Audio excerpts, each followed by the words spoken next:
Hey guys, welcome back to Vertical Momentum. I'm your host, Richard Kaufman, also known as the Comeback Coach. Guys, today's guest is my perfect guest. He's a father, husband, first responder, veteran. He has a heart of service. He's changing the game. He's also has one of the best podcasts in the world. It's one I don't miss. I don't miss an episode of the Everlasting Veteran. So we're going to be talking about that. Brother, welcome to the show. I'm glad we finally got a chance to get together. I appreciate it, man. I'm humbled that, those are big words to live up to. I appreciate it. I really do. And I'm humbled to be on the show. I love it. So first question, because I do have a traumatic brain injury. If I don't ask the question, I'll forget. What is your definition of resiliency?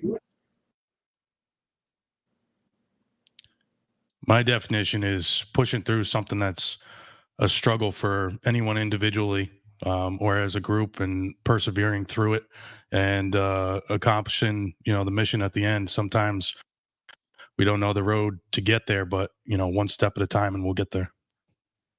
So, let's hop into DeLorean. Let's go in the Wayback Machine. Tell us a little bit about where you come from, where you grew up, and a little bit about your military history. Yeah, so I was born in southeastern Connecticut. I joined the military a little later. Went to college for a couple of years. Joined in 2009. Immediately went over to Second Cavalry Regiment in Vilseck, Germany.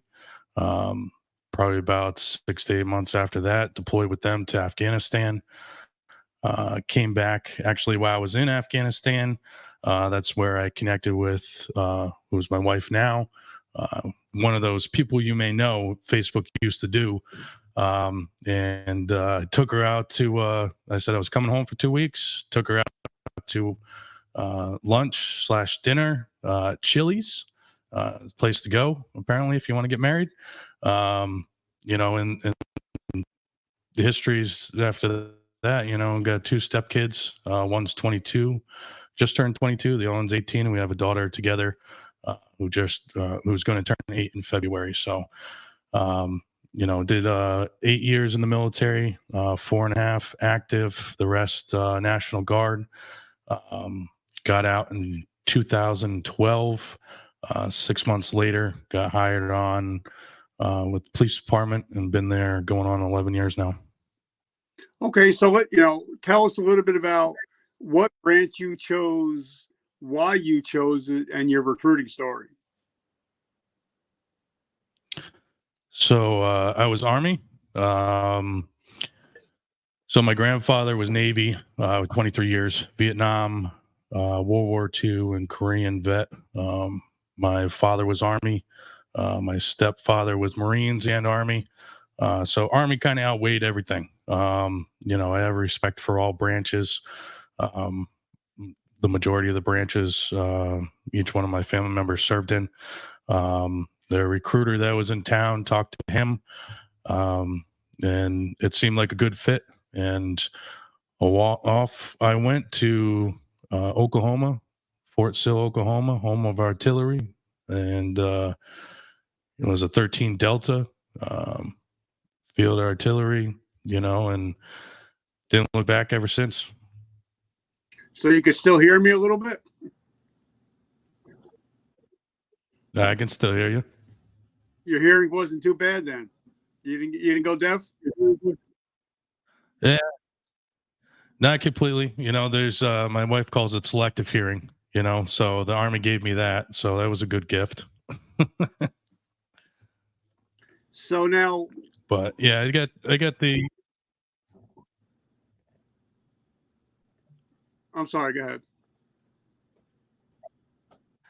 Yeah, I mean, you get your normal, tinnitus, the hearing loss, stuff like that. But it's something that you kind of just deal with, you push through with, and I tell everybody, always go and make sure that you get your checkups at the VA, get that done, get that on record, It's going to persistently get worse if you don't, and if you don't do it now, it's going to come back to bite you in the ass in the long run.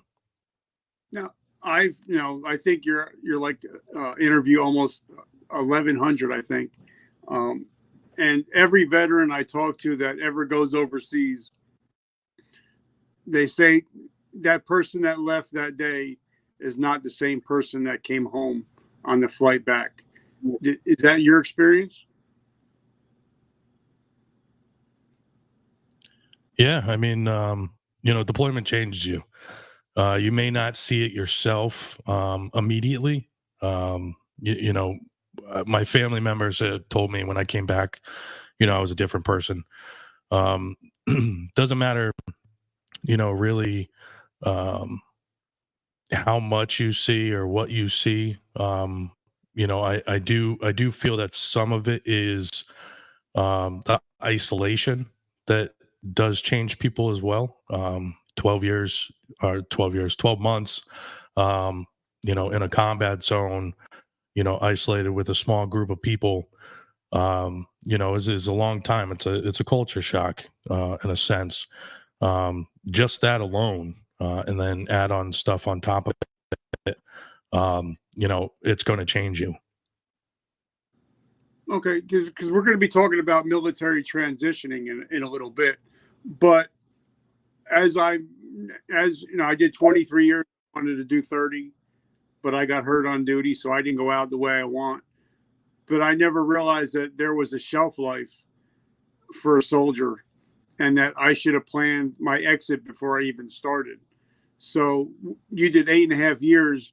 Did you think you were going to do 8.5 years and get out, or what was your plan?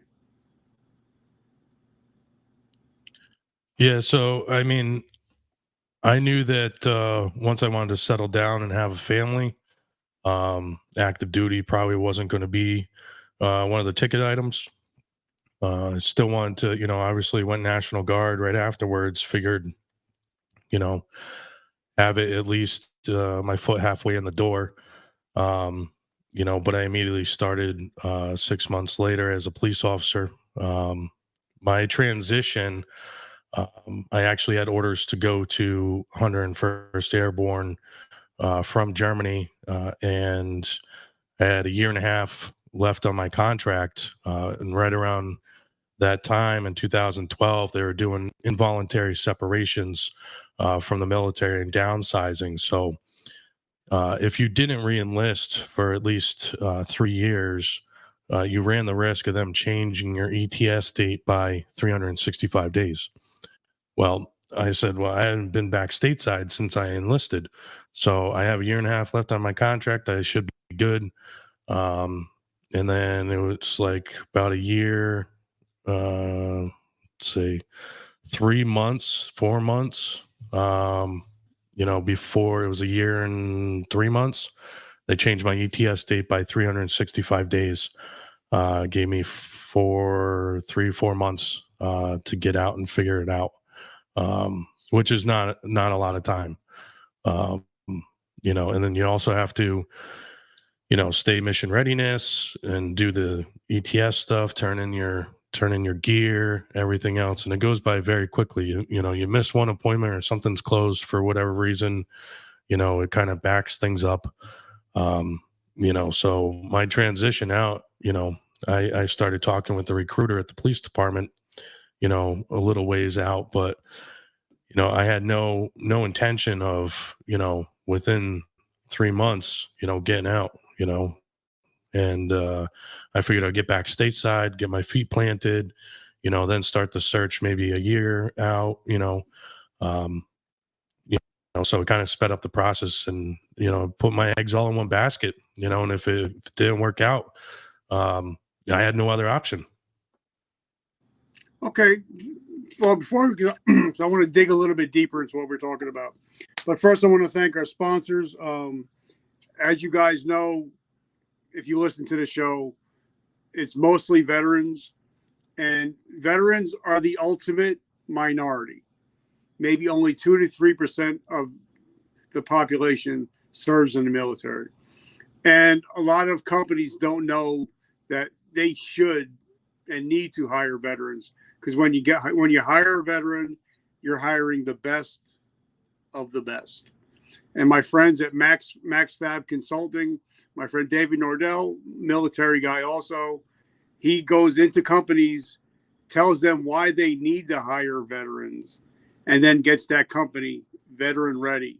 Because a lot of companies don't realize if you hire a veteran, you can get up to $10,000 or $12,000 a year just for hiring a veteran. And then also, if you need any work done for disabilities and stuff like that, they're going to pay 100% for stuff like that. So, guys, if you are a CEO, CFO, and you want to hire the best of the best, make sure you hire a veteran, and write veteran down below, and I'll get that information to you. Get ready to hire a vet. You'll not be sorry to hire a vet. Also, guys, if you are in business, or even if you just have in your house have cell phones, tablets, computers, my friend Daniel Curry of Indy's IT department, he's a retired Army guy. He actually does all of our computer work, all of our IT work. He makes sure that we don't get buzzed, or that we're actually safe. He keeps all of our computers safe. So, guys, if you're worried about computer cybersecurity, reach out to Daniel Curry at IT's department. He's going to take care of you, because if he raises his hand to protect his country, he's going to protect you also. So, brother, let me ask you a question. Because when we get out, and like one of my friends Sergeant Nick talks about, when you step off base, the military doesn't give a shit about you. And a lot of our phone stops ringing. We don't have a paycheck. We don't have a mission. And a lot of us, like me, end up with a bottle of whiskey and a pistol in our mouths, because we don't feel that we have a mission anymore. What have you been seeing as far as men and women getting out of the military today? Is it the same thing, or is it getting better? Well, I don't think it's just the ones getting out. It's the people that are still serving as well, that it's not talked about. As a police officer, we respond a lot of times to veterans in crisis, and seeing it firsthand, lit a spark for me is starting what I'm doing, because I'm sick and tired of losing, my brothers and sisters to my left and my right. I may not have, directly served with you, but that sense of pride and sense of service that we have connected with each other. And, I do feel that there's more of an uptick of veterans not getting the services that they need. And part of it's due to the fact that 200,000 plus veterans ETS every single year. The system is overwhelmed, which is causing a lot of backup in the system. Myself, I have stuff that's at a higher level for approval through the VA, on top of the stuff that's already been approved for disability. And that's just 4 months, shy of 4 months of it being sent up for higher approval. But you have veterans that are not without work. They're without work. They're not with any housing, that type of stuff, that are waiting for these approvals to come in. And a lot of times what I feel is, the sense of purpose is lost, the sense of connection is lost, the sense of the VA or the government giving a shit that, you did your time, it's not there. So that sense of loneliness, depression, all that stuff sets in, and it happens so quickly. Because each service member that gets out should be held to a high standard, of giving to them, because they've done their time, they put their service in, and the thing is, I see it all the time, is the comments I get, nobody gives a shit about me. That's what I hear all the time. Nobody gives a shit about me. Um, if I wasn't here, nobody would even miss me. Those are the comments that I hear firsthand. And that those are real feelings, that veterans in crisis are going through. Those are real feelings. That's how they feel. And it's sad that, our government can't, get things going in a better direction. If they're going to do a downsize, which they started in 2012, um, the involuntary separation, that doesn't even include the people that are naturally going to be getting out, so it is on them, a little bit to, up the services for veterans getting out. Okay, now, like I mentioned in the intro, you're a first responder, and I love my first responders. My house bleeds blue, red, and green. A couple years ago for Halloween, my daughter was a police officer, so I love my first responders, and first responders and veterans run neck and neck. A lot of them deal with the same issues, whether it's because I tell everybody, veterans and first responders see shit and do shit that most people will never, ever, ever see. And a lot of us, because something I don't hear talked on a lot of shows. I listen to a lot of podcasts, and they don't really talk about moral injury. And I think that's a big one for first responders or veterans, because we've seen and done stuff that we should never see, and we can't unsee it once you see it. So, and I think that's why we're losing up to 55 first responders and veterans every single day because of having to deal with stuff like that. What are your thoughts? Yeah, absolutely. I mean, if you look at, we'll go post pandemic, um, you know, even before post pandemic, you still had things going on. Society took a change during the pandemic. There was a lot of uproar, and there was a lot of unrest throughout society, throughout the United States, around the world, even. And the big thing that I see is, well, you signed up to do it. Yeah, we did. Um, but there's the lack of respect for the job. Um, people don't really understand, what first responders go through. They don't understand what, now veterans or current military members have gone through.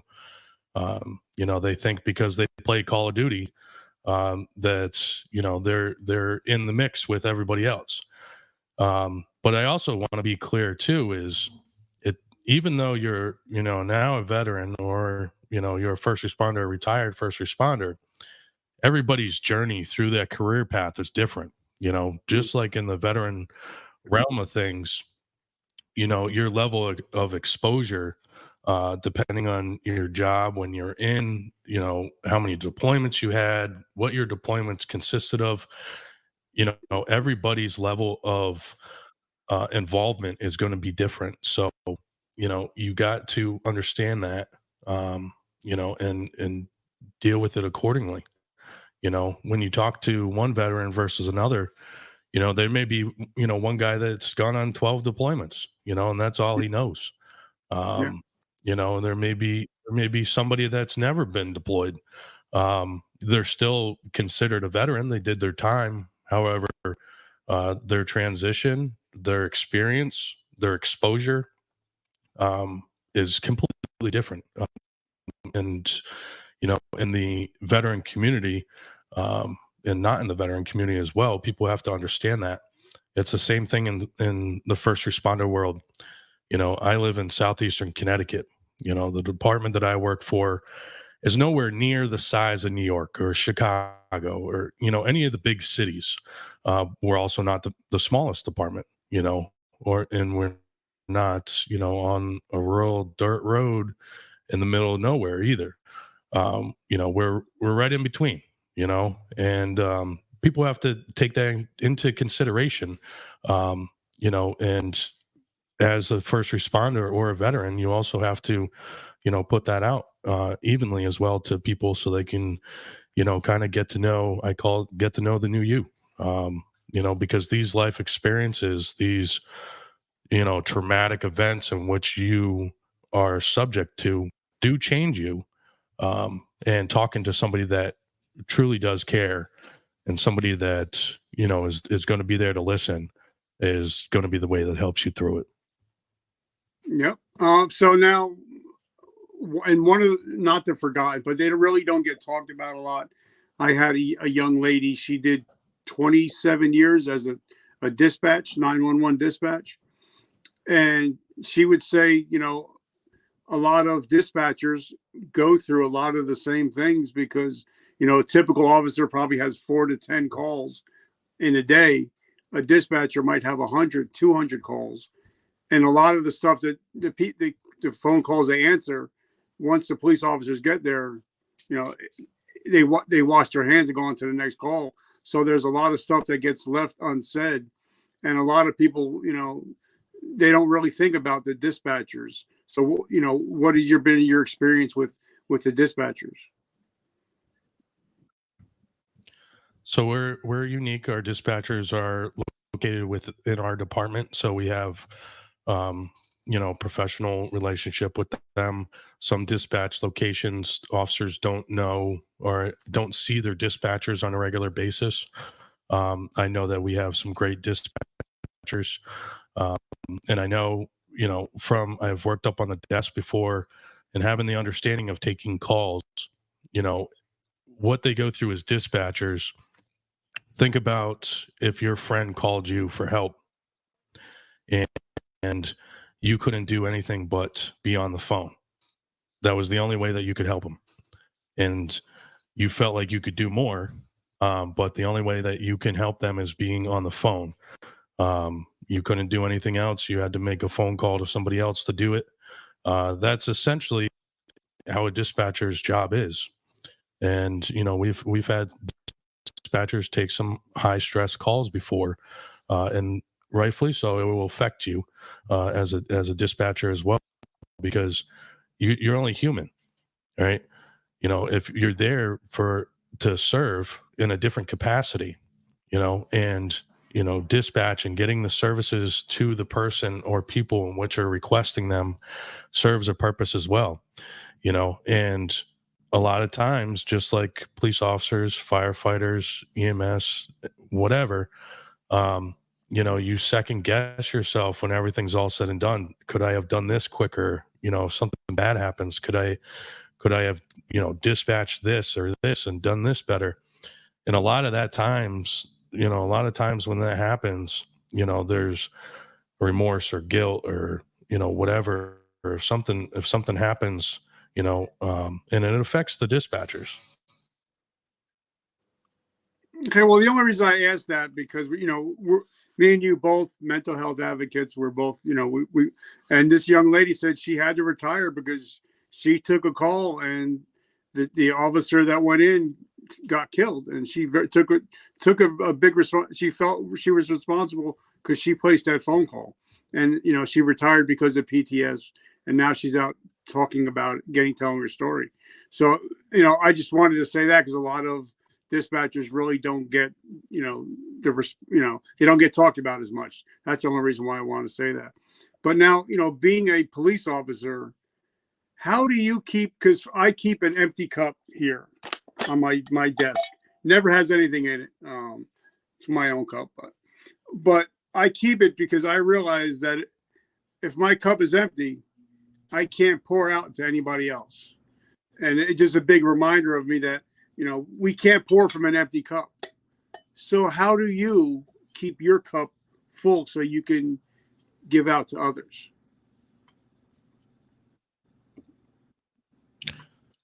Well, metaphorically speaking, as the job goes, you empty it when it gets full. Unfortunately, there are some times where, whatever the case may be, you got to find, time to decompress. You got to find time, to just completely disconnect, from what's going on. I had Houston, former SWAT commander, Houston PD, on the podcast, Sandy Wall. And one of the great things that he said was, if only the people that you communicate with in your daily activities, or everybody at your department or the fire department, whatever the case may be, and that's all the life that you live and embody, that's all you're going to see, you know. And you have to have friends outside of the profession in which you're in order to reel you back into the real world. Because if you see bad all the time, if you're dealing with people that just don't like the police because they don't want to get arrested, and all you hang out with is the people that you work with, or other police officers or firefighters, whatever the case may be in the area. Your life is going to be consumed by that profession, and you gotta find other people. You gotta connect with other people in different professions. One thing, a few years back when I got my real estate license, and I stepped through those doors at the brokerage to do some training and stuff, it was a breath of fresh air, because you get so consumed in your day in and day out activities of being a police officer, and then you go and you know talk with people that do not do anything that you do. Then you reconnect yourself with the real world. Okay. Now, and that's something I wanted to really hit on. That's because for a long time, when anybody asked me, what do you do? And I was, I'm a retired veteran, or I'm retired Army. And then probably about 6 months ago, somebody asked me, well, what do you do? And I said, well, I'm an author. I'm a speaker. I'm a podcast host. And the veteran didn't even come up in my mind. And that's when I realized, okay, I'm a veteran, but I'm not just a veteran. Like my friend John Lee Dumas, he's a former tank commander, but now he's got one of the biggest podcasts in the world. He's a veteran, but he also does something else. He's just not in the one niche. Is that what you're talking about? So, for me, I have to find, who Ryan Landry is, and it's not just police officer, it's not just veteran, it's not just, father or podcast host or company owner, and it would be the same thing for you. Who's Richard? You know, Yeah. you know, our lives are made up with, multitudes of in-depth dynamics that sometimes we get so tunnel focused on one that we forget about the other ones. And always keeping an open mind, and adding to each one of those elements within our life is important, for success. Well, and the reason why I brought that up, because we're talking about, when you get out, like for me, I did 23 years. And then when I got hurt and they said, well, you can't see, you can't shoot, we don't need you. And my whole life I got thrown out for being a drug addict the first time and got back in. And then I tried to become the ultimate soldier. So for the last 20 years, everything was Sergeant Kaufman. Everything was being the ultimate, trying to be the ultimate soldier. And then when they told me I'm no longer that, well, who am I? Who is Richard? And that was the day that I attempted suicide, Memorial Day 2012, because I didn't know who I was. And it literally scared the shit out of me.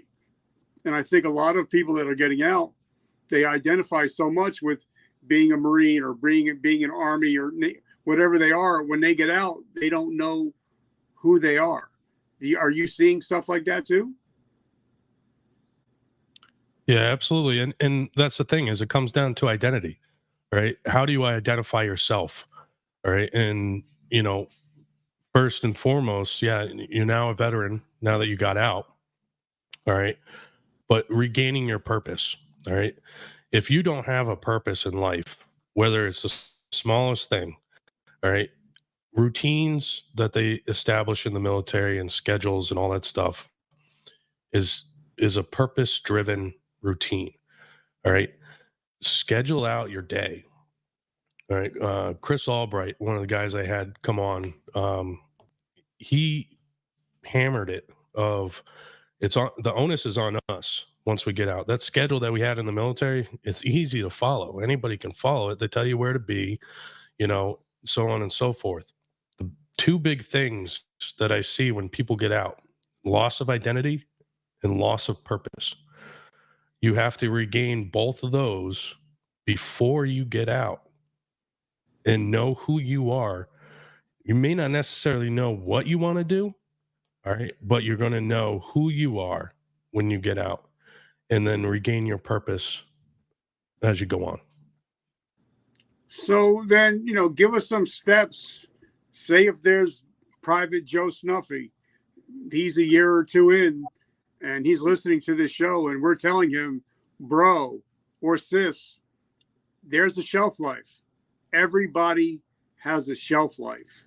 So how do they start, because the army of one, blah, blah, blah, Marines. So how do you have you're a Marine, but also starting to become something, finding out who you are? How do you go about that? What steps can they take? So the biggest ones is knowing where you want to land your feet. So it changes for everybody, especially if you have dual military parents, and then they have to create the transition for them and their family. But you have to know where you want to land your feet. Then you start finding jobs within that market that you are qualified for before you even think about getting out. Before the Army, the Marines, Coast Guard, whatever, starts telling you it's time to ETS, that transition period is for administrative paperwork and turning in your gear. You should be starting a year prior or more. I always do a 5-year plan and a 10-year plan. Professionally, whether you're in the military or not, you should always have a 5 and 10-year plan because it's a fail safe. If something doesn't work out, and it can always change down the road, but you have to start networking in the civilian sector as well. If you got people that are in a comparable, management position, send them a resume, see what works, what jobs, are out there for your level, and shoot them your resume, have them look it over, see what's working, putting down on paper. The biggest thing that I find is when they try to help you out finding the job is they'll help you with the resume, you submit it to USA Jobs or whatever the case may be. And it's months that you can't sit back on a computer and wait for an email to come in for an interview. You have to go out and get it. All right. If you want the job or you want a job that is comparable to what you did in the service, management wise. Granted, artillery is not going to transfer. We're not going to be shooting 777s in Connecticut unless I'm in the National Guard. But the management level of skill and anything else like that, you got to put it down. Start looking at what your classes were, all that stuff, and translate it into civilian language so it's easily understandable. That's the biggest thing that I'm seeing is that the stuff is not translated in civilian lingo, so that way these civilian job sectors understand your capabilities. And like I also tell my young soldiers that because now I also have my own coaching program. I tell them you need to get on LinkedIn because that's where I do most of my damage. You need to start building networks of things you want to do. If you want a marine biologist, find the top 100, connect with them, start talking with them, seeing what they're doing, and start building relationships. But also, like you said, I noticed when I got out and I tried to do the resume myself, there was so many acronyms in it. It was just stupid because I didn't know what I was doing. And then I let my cousin do it, and he's a professional resume writer, and he broke it down exactly. Just because I was in charge of a tank, it doesn't sound great. But when you tell somebody, you were charged $100 million vehicles, you're also in charge of all the equipment and all the soldiers. It makes it more pliable to the civilian, the civilian jobs out there. And I think they really need to, even if you have to spend a little money to get a professional resume done, I think it's worth every single penny. What are your thoughts? Oh, absolutely. And you touched on LinkedIn. A lot of people have to understand that, depending on what platform you're utilizing to try to get your job, is, depending on the professionalism in which you want to put yourself up there. LinkedIn is a phenomenal platform. To create a profile, you should be creating one regardless. The old days of, bringing a full folder in of, you know, resumes and letters of recommendation and all that kind of stuff. Um, it still does exist, but not as much. So there's been a shift into more digitalized world of hiring, and you have to understand that. And I think LinkedIn is a phenomenal network in which professionals use to be able to connect with other people and network and everything else, and you'll be able to find somebody out there that will be able to network with you, and maybe find a job you didn't even think existed. So it's a good tool, and definitely useful. So, what was your thought process in starting Everlasting Veterans? So a few years back, I lost fellow brother, second Cav, and I had also lost people that I grew up with that served, and it originally started just as a podcast, just as a vessel, you know, um, works as, therapy for me, talking with other veterans, networking. Um, it also helps, other veterans, first responders get their message out there. Um, and then it evolved, very quickly, in the big picture for Everlasting Veteran as a whole. The podcast is just a vessel now, part of Everlasting Veteran, just a piece of it, of other people hearing stories. What works, what doesn't. Um, and even if you've been out for a while, and being able to connect with other people, or listening to their stories, knowing that, you know, you're not the only one going through it. Um, that was the main mission, of helping with transition. And we've evolved into we donated first future service dog while we're down in North Carolina, to a veteran currently serving who's going to be getting out soon, to help him. So it's really starting to evolve into the picture that I had in my mind that Everlasting Veteran would embody, of helping military members, veterans, and first responders.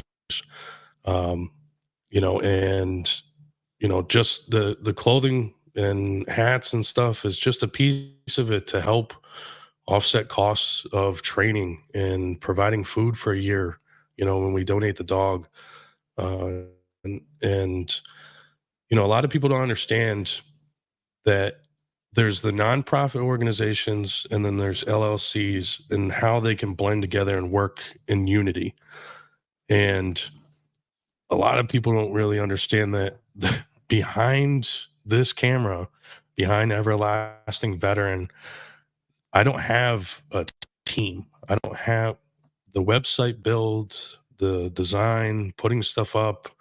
I work directly with veteran businesses to provide the highest quality stuff so that I'm supporting veteran owned businesses as well. And that's the stuff that I put up for sale, as well as locally owned clothing company that I've worked with other nonprofits, and he makes all my clothes locally in Connecticut. Um, Everlasting Veteran embodies transition, and helping uh, military members, veterans, and first responders in any way, shape, or form we can. And one of the big ones is providing service dogs 100% free and clear directly to one of those people.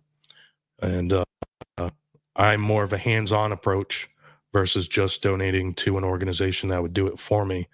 I like being able to be there, and being able to meet the person, being able to set things up for them, and knowing that it's directly going to a military member, veteran, or first responder, was one of the big things when I started Everlasting Veteran, because there's a lot of nonprofit or for-profit businesses that use the veteran tag, um, that sometimes it just doesn't go to actually helping, directly helping somebody.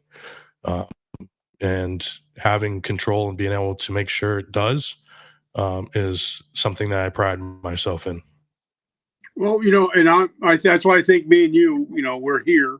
Like I have my own coffee company, Vertical Momentum Coffee. I have my own T-shirt line. I have my own hat line. But all the money goes to Project Die Hard, which actually helps veterans struggling with homelessness. So all the money's going there, and I know 100% of the money is being used for that purpose. And I feel much better when I know that every dollar that I give out of my pocket, it's actually going to who it says is going to, not like the Red Cross and these other things that there's 90% of it is fees. You know what I'm saying? So I'm totally there with Yeah. you. By the way, I love the podcast. Since I knew we were going to be on, I've listened to every episode. So if your numbers have gone up, I take personal responsibility for listening to every episode. So talk to us a little bit about your podcast. So tell us a little bit about it. So yeah, the first season, I like doing it in seasons. One, it helps with sponsors that want to come on to be a part of each season. The first one was kind of built in transition, talking about transition and what worked, what didn't. Second season was dubbed "Keep Showing Up," and it resiliency, is one of the things for season 2, and I had Sean Lynch on there, a few other great people. Sean, if people don't know, he's got strength over struggle. Amazing individual, amazing story. And if he's listening, brother, I hope you're doing well. He just had some health complications, and in recovery right now from that. But amazing individual, and his story resonated, with me and many other people as well. He was part of the Pony Express after getting out of the Marines and delivering the mail through Afghanistan. And, of the 7 years, he served, 6 of it was deployments. That's all he knew, and, it's one of those things where season 3, we're going to try to blow the roof off with some people we're going to have on. And, we really want to be able to help the veteran community get back on their feet as a whole. And people have to understand it's now our time, to pick up the torch, like previous veterans did when they established the American Legions and the VFWs and other organizations during that time. Now is our time to pick up the torch and help our fellow brothers and sisters that we served with through these difficult times. And that's what I'm seeing um, around as a whole, that it's on us now. And if people would please, help out, support our veterans, our first responders, our military members, just because the war is done. Sometimes the war you can't see that hurts the most, and we need people to support. And I love that. And like I said, I love your show, and I'm gonna, of course, put that in the show notes and everything. But like Wednesday, I'm having Mr. Aaron Hale on. He's coming on, and he's a guy that EOD guy, blind, deaf, and he just finished running the Badwater 125 in the desert. The same one that Goggins had problems running. This guy that's deaf and blind ran the Badwater 125.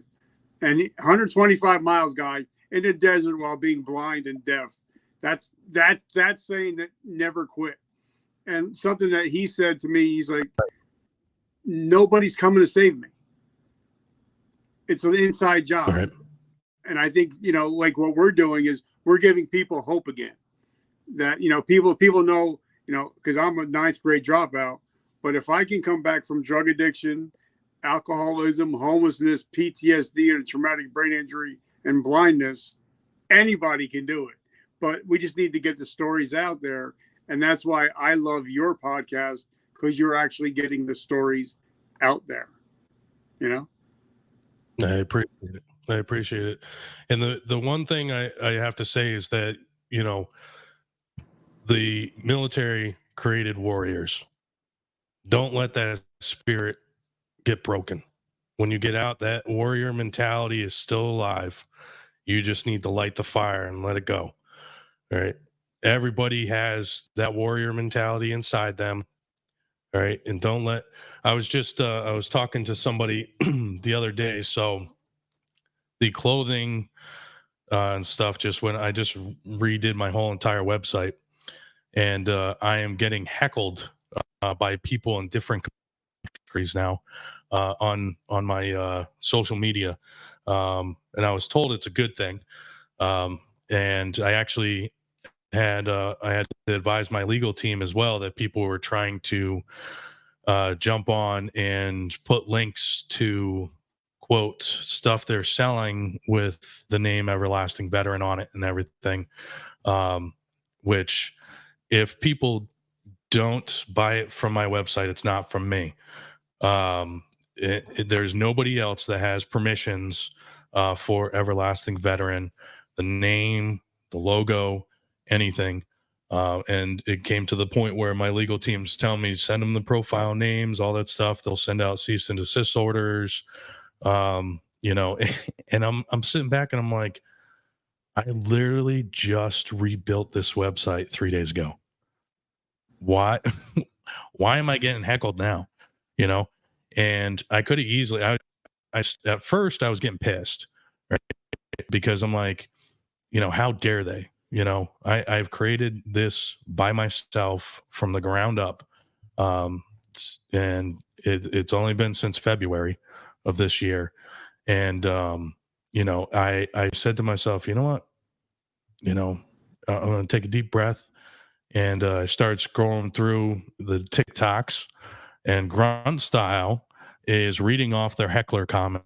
And I went, you know what? I think I'm doing something right. So perception, the point is perception, and having a clear mind of what's going on, have a better understanding that people are not always going to like you. People are not always going to agree with what you're doing, and people just sometimes just want to stir the pot. Regardless, if you stay true to who you are, stay true to what your mission is and who you represent, yourself and your fellow comrades, and helping them and other missions moving forward. Just like when I went down to the Man 22 Suicide Awareness Run, which I was so grateful to be a part of.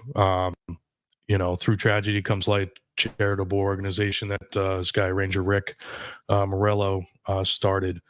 The people down there, open arms, meeting a lot of people, or actually everybody for the first time, to be able to be a part of that event, set my stuff up, donate a dog to a veteran. It gave me hope again that there are still amazing organizations out there. They're just not heard of enough. The shirt I'm wearing, Fight the War Within Foundation. I met them down there. Amazing people. Amanda Briggs, who runs that, and they are doing amazing things. They just had a Warrior Ball in Georgia. And I thought to myself, how am I so lucky to be able to meet these amazing people? The thing is, it's not luck. All right. It's positioning yourself with the right people at the right time and believing in what you're doing is the right thing. And then you will connect with the right people. And that is the message that I want to give to everybody. Yeah, and I believe in it, because I'm a humble guy. I try to be friends with everybody.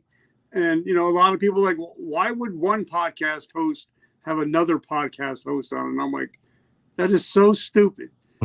Everybody, the world, 8 billion people.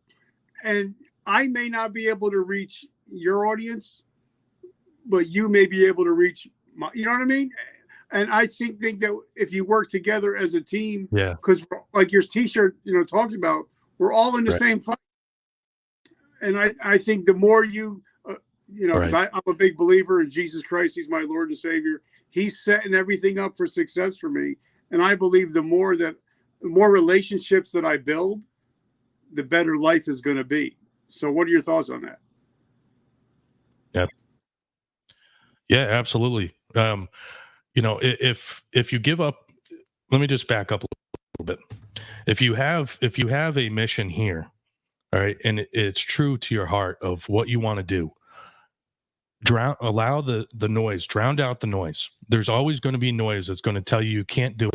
There's going to be noise that's going to tell you it's going to fail. And when you give up on yourself, that's when failure is going to come. Do not give up on yourself, because you can push through it. All right. And the biggest thing when you connect with these people, you're building, you're a part of the community. The community builds itself up. Right. Me coming on, talking with you, us having conversations. You talked about Project Die Hard. I just talked to him a couple days ago. We're building some stuff in the works of things. And I am open to work with anybody as long as it stays true to the mission of helping our military members, veterans, and first responders, and then honoring the ones that we lost. Not just at war, the wars that we hear about overseas, but the wars in which they battle when they come back home. And that's the war that we're fighting right now significantly, is the one that's back home. That's not talked about enough. And in order to battle and fight that war, we have to come together. We work together when we're in the uniform.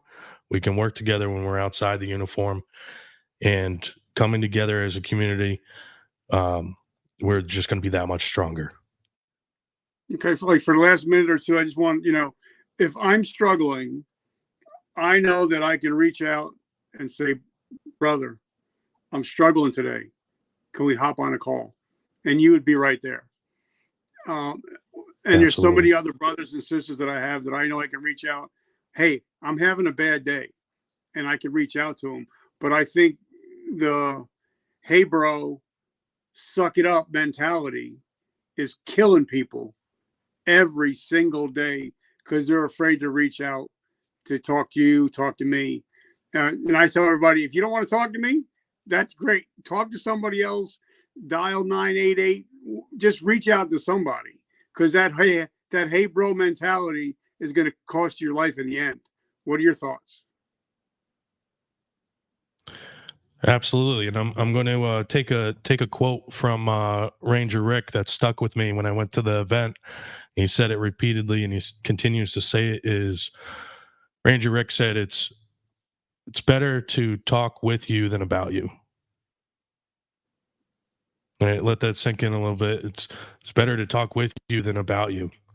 All right, and when he said that, and I just want to say he's an amazing individual in what he's doing. The reason why I bring him up so much because he is doing amazing things, but in itself as well, um, I rather have a conversation with you, right, than talk about your memories of your life. You know, because once you're gone, that's it.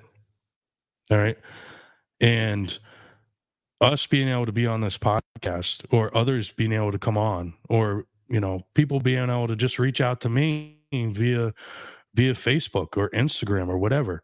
I'm a dinosaur when it comes to social media, so give me a second when other than Facebook, um, I'm still trying to figure it out. But if you ever need help, and you just need somebody to talk to, reach out to somebody, right? Because the sun will come up tomorrow.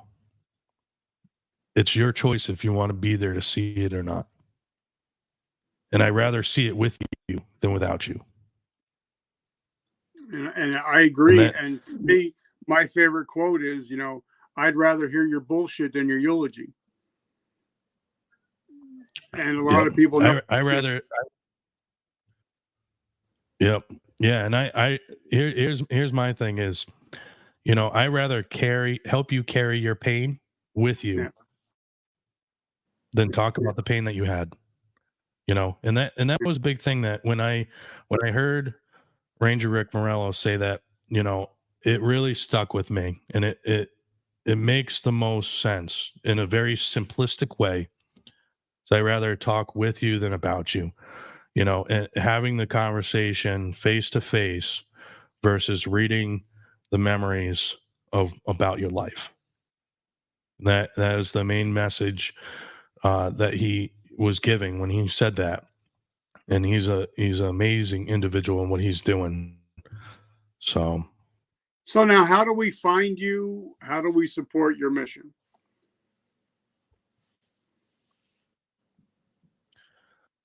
So you can I'm on virtually every social media platform.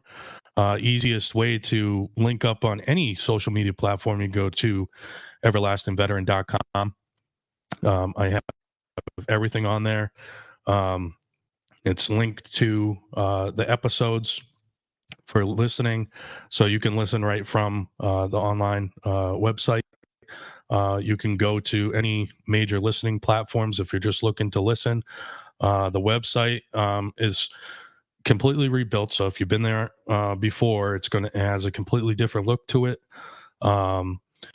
There is ways to be a weekly contributor and supporter. You can set starts at $5 a week. You can set whatever denominations you want.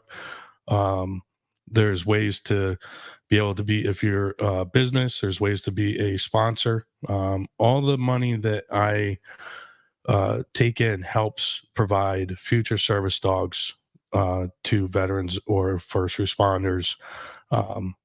Provided the dog, the training, the food for a year, 100% gets paid for by Everlasting Veteran. And I appreciate everybody's support thus far. It's not an easy road doing it yourself. And, I can speak to the fact that there's a lot of times I get stressed out, and that's probably why the past couple of days, probably telling my voice I'm a little nasally.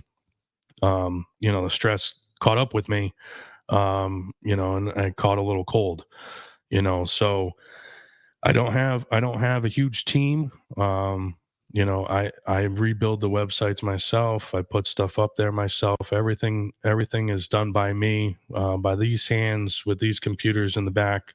So I am pouring my heart and soul into this because it's a mission that I believe will help many people, including myself. The podcast is therapy for me as well, talking with other veterans and first responders. And I appreciate everybody's support. You can go to everlastingveteran.com. All right, Ryan, brother, I love you. I'm so grateful that we finally got this together. I know I had to reschedule for a couple things, so I just want to say thank you. And you got a beautiful family. I want to say that you're truly blessed.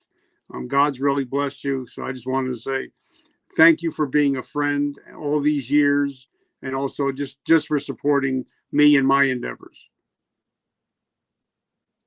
I appreciate you, man. I really do. Hopefully we can continue the conversation again. Definitely. All right, guys, like my t-shirt says, today I decide. And as you guys know, I'm a Joel Osteen fan, and he always says that it's your choice to be the victim or the victor.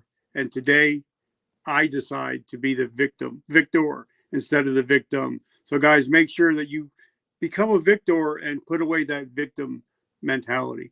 I love you guys. Remember, vertical momentum, the only way to go is but up. Wednesday, we're having a couple amazing guests, so stick with us.